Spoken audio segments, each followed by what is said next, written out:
Welcome everybody back to RobLive. This is episode 8, and today we are talking about balance.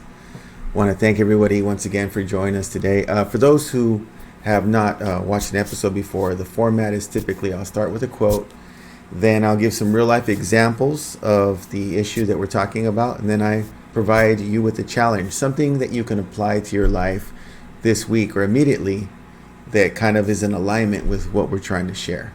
So this week we're talking about balance. So let's start with our quote. Today's quote is, "Everything that exceeds the bounds of moderation has an unstable foundation." This is from Seneca, the younger ancient Roman philosopher. Also, our second quote is, "A reasonable man needs only to practice moderation to find happiness." And that is from Johann Wolfgang van Goethe.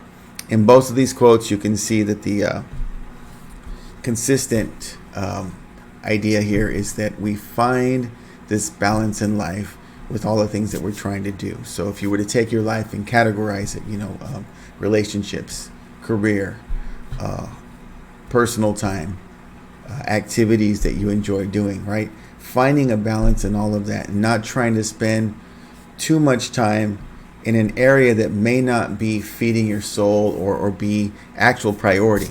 Sometimes we find that we're caught doing a bunch of menial tasks that, although might be necessary, should not require or take up the bulk of our time, as opposed to the things that really matter to us. So we got to find that balance. So I want to start with a real life example first.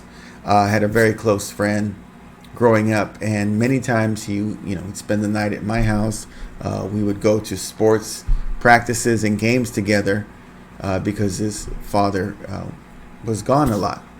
My assumption was that his father was working, so we understand that. A lot of us have had parents that work and are busy and trying to make a living and trying to pay the bills for us, so they're not around. So I figured that was the case with this particular individual. Well, a couple years later, my friend's dad unfortunately passes away. And we go to the funeral, to support him. And again, I really didn't know his father. Met him briefly a few times. Was never there when I spent the night. Right, I was always talking to his mother. But we get to the funeral, and I learn about this whole other side of my friend's father. And that side was that he was really involved in his community.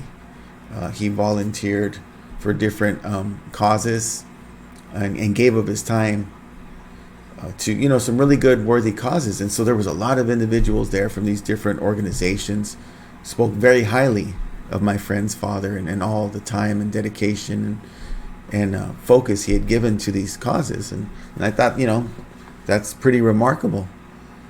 But on the other hand, I thought of my friend and how many times we played sports games together and his father wasn't there, or when we took him to practice, or when he was struggling and didn't have someone to go to or speak to that was older.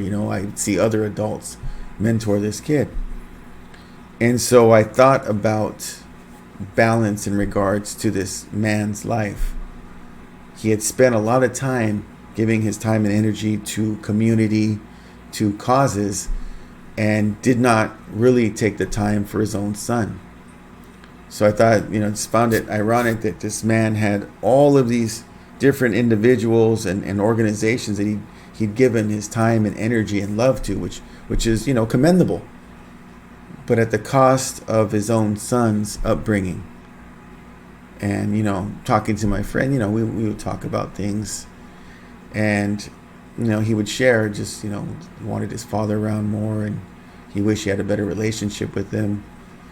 And all this time, me not realizing that his father had the time to do this, and he was just giving of his time in other places. And so, I think about this idea of balance and prioritizing, who and what is most important in your life, and using the bulk of your time and energy in those areas and with those people. In this case, I believe his father lost sight of what was most important. And in this case, his son paid the price. It's happened to me. You can ask my family. As many of you know, I had a Library for London project that I was doing to bring a library to my hometown. And that was about a 7-year project. And there was a time within that project, things got really intense in regards to gaining momentum through having meetings, meeting with people, connecting and networking. And it took a lot of my time after my full-time position as a teacher. And so after school, instead of spending time with my wife and kids, I'd be off to this meeting or that meeting or this organization or that thing. And although the Library for London project was a worthy cause, and I'm so happy that it worked out, there was a price that was paid in terms of balance with my family. A price that I refuse to pay again, which is giving too much time outside of the home and not enough time for the people in my life that truly matter, right? My friends and my family and my strong connections. I'm proud to be able to update everyone and say that my priorities are intact again, and that I'm spending a lot more time with my family and the friends that I'm close to. And I'm very happy that I found that balance again, because there is a consequence beyond just disconnecting with people. There's a mental health aspect to being imbalanced. You're constantly stressed. You're constantly feeling overwhelmed. You're constantly feeling unfulfilled because those things that fill you, those things that feed your soul, are being pushed aside. I was a notorious imbalancer. Can I even say that? Imbalancer.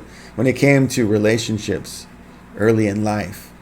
I was what you call a late bloomer, meaning that I didn't really have serious dating experiences until I was a little bit older than most kids. And I think because of that, when you have that first relationship, it's everything, right? It's all consuming.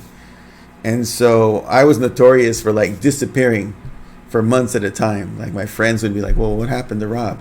Oh, I think he fell in love again. And then, just be 24/7 with that person, trying to spend every waking moment with this new love, right, as we call the honeymoon phase. And I would, follow this pattern time after time. God bless my friends for sticking it out with me, but it was completely imbalanced. And even, some of the people that I was, connected to, that I was dating, they would be overwhelmed. And, he was like, hey, it's kind of suffocating. And for me, it was just all in.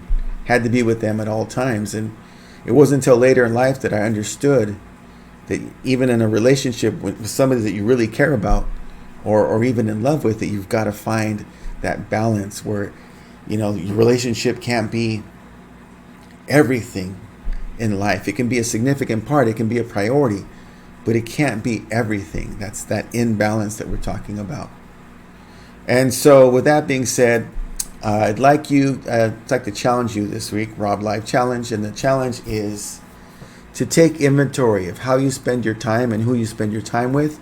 Then create a list of your top 3 relationships in your life and the top 3 activities that really feed your soul.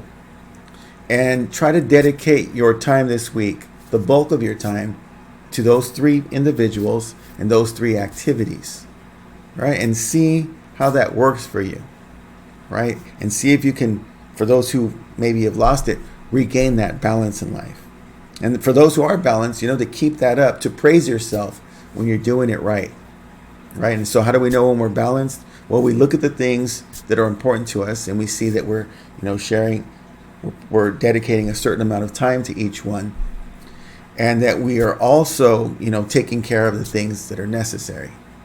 Right? In this case, career, finances, those things that keep the household moving, keep life moving forward as well. So I encourage you and hope that you can find balance this week.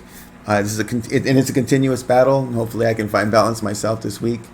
Until next time, it's love, peace, chicken grease. I'm RobLive, and I'm out.